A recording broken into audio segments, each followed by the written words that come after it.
बिस्मिल्लाहिर्रहमानिर्रहीम। फरमाया कि आपकी सिफ़ात तौरात में भी मौजूद हैं।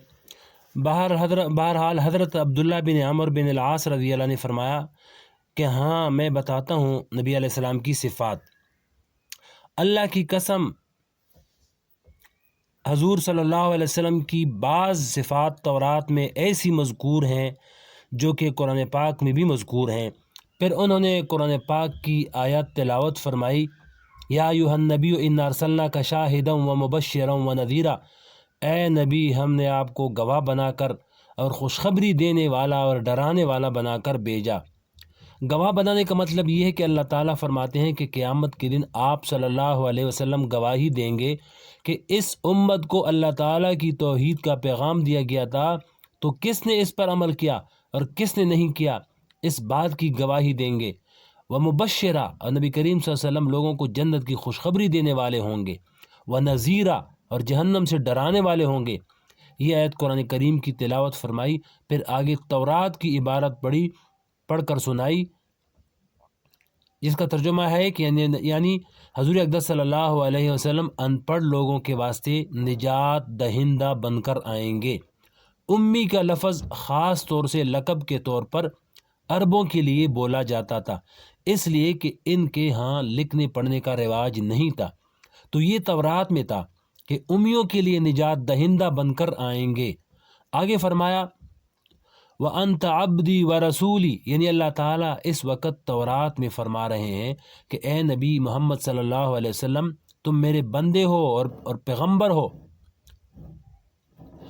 वसम्मैतुकल मुतवक्कल, और मैंने तुम्हारा नाम मुतवक्कल रखा है, यानी अल्लाह ताला पर भरोसा करने वाला। आगे सिफ़ात बयान फरमाई कि वो नबी कैसा होगा।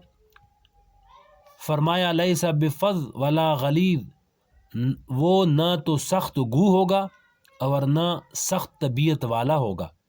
फ़ज़ के मानी है जिसकी बातों में सख्ती हो, करख्तगी हो। वला सखाब फ़िल अस्वाक़, और न बाज़ारों में शोर मचाने वाला होगा। वला यदफ़उ सय्या बिसय्या, और वो बुराई का बदला बुराई से नहीं देगा, लेकिन वो माफ़ करने वाला और दरगुज़र करने वाला होगा। और अल्लाह ताला इस वक़्त तक इसको अपने पास नहीं बुलाएंगे जब तक कि इस टेढ़ी कौम को सीधा न कर दे, इस तरह के वो कह दें ला इलाहा इल्लल्लाह, और इस कलमा तौहीद के ज़रिए इनकी अंधी आंखें खोल देगा और बहरे कान खोल देगा, और वो दिल जिनके ऊपर पर्दे पड़े हुए हैं वो इनके ज़रिए खोल जाएंगे। और ये सिफ़ात तकरीबन इन्हीं अल्फाज के साथ तौरात में आज भी मौजूद हैं। चूँकि मुहावरे हर ज़बान के मुख्तलिफ होते हैं, तो असल तौरात इब्रानी ज़बान में थी। इसका तर्जुमा जब उर्दू में करते हैं तो इस तरह करते हैं कि वो मसाले हुए सरकंडे को न तोड़ेगा, टमटमाती हुई बत्ती को न बुझाएगा।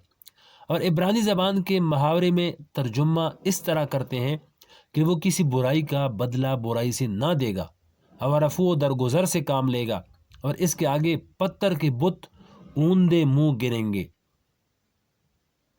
और ये वाक़या इस वक्त पेश आया कि जब हज़ूर पाक सल्लल्लाहु अलैहि वसल्लम ने मक्का मुआज़मा फ़तह किया, तो पत्थर के बुत जो खाना काबा में नस्ब थे वो ऊंधे मुँह गिरे। ये सारी तफसील आई है।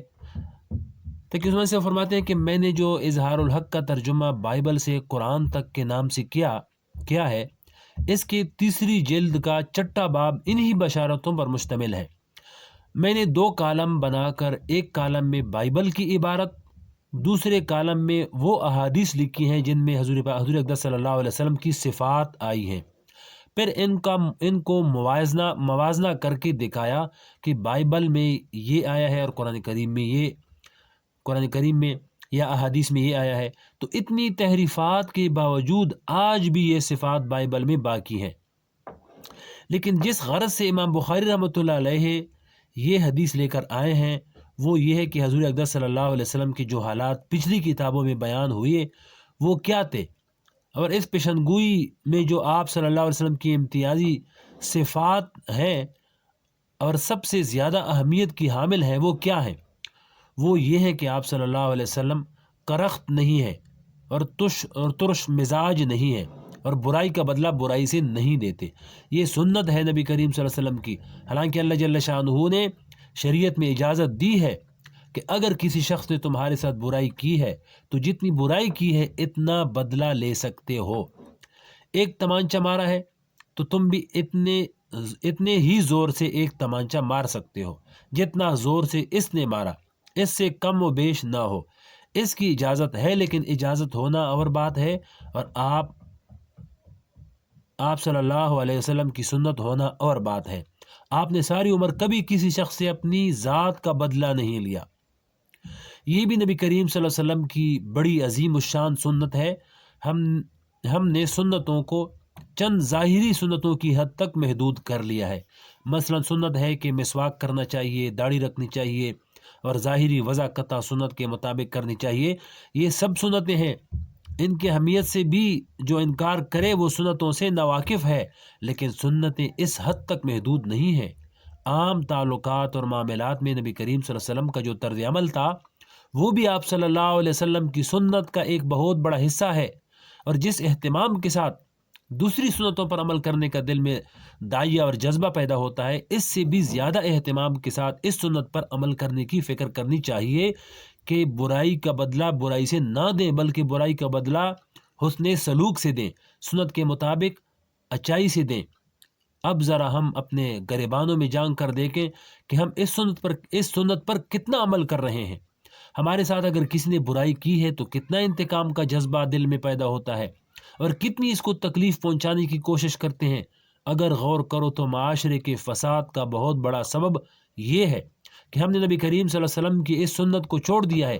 ہماری سوچ یہ ہوتی ہے کہ اس نے چونکہ میرے ساتھ برائی کی ہے، میں بھی اس سے برائی کروں گا۔ اس نے مجھے گالی دی ہے، میں بھی دوں گا۔ اس نے مجھے میری شادی پر کیا تحفہ دیا تھا تو میں بھی اتنا ہی دوں گا، اور اس نے شادی پر تحفہ نہیں دیا تھا تو میں بھی نہیں دوں گا۔ اس کا مطلب یہ ہوا کہ یہ سب کچھ بدلہ کرنے کے لیے ہو رہا ہے۔ بدلہ کرنے والا در حقیقت صلہ رحمی کرنے والا نہیں ہوتا۔ حدیث میں نبی کریم صلی اللہ علیہ وسلم نے یہ فرمایا، یعنی حقیقت میں صلہ رحمی کرنے والا شخص وہ ہے کہ دوسرا تو قطع رحمی کر رہا ہو اور رشتہ داری کے حقوق ادا نہیں کر رہا ہے، اور یہ جواب میں قطع رحمی کرنے کے بجائے اس کے ساتھ اچھا معاملہ کر رہا ہے۔ آگے فرمایا کہ حضرت ڈاکٹر عبدالحی صاحب رحمۃ اللہ علیہ کا عجیب واقعہ، اس کو انشاءاللہ اگلے ویڈیو میں سناتے ہیں۔